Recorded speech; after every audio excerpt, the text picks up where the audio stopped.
Okay, this is a really good example of the power of the sponge. These ivy are, I don't know, 20 times larger, 10 times larger, this one, than anything that ever grew here. Before I put in this tiny amount of structure to keep the runoff from just pushing all the nutrition or whatever accumulates in the soil, and put a tiny amount of soil. I made a tiny sponge here.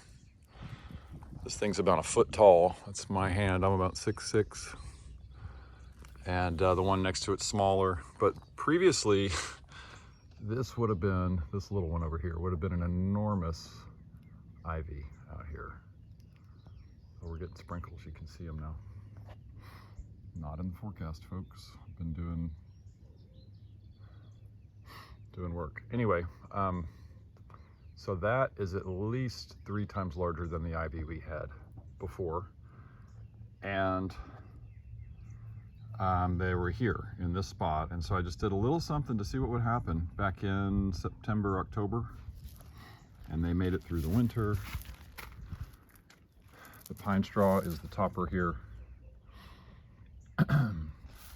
I may go back to using that because it's been so successful. Now we have these other things coming in that are native.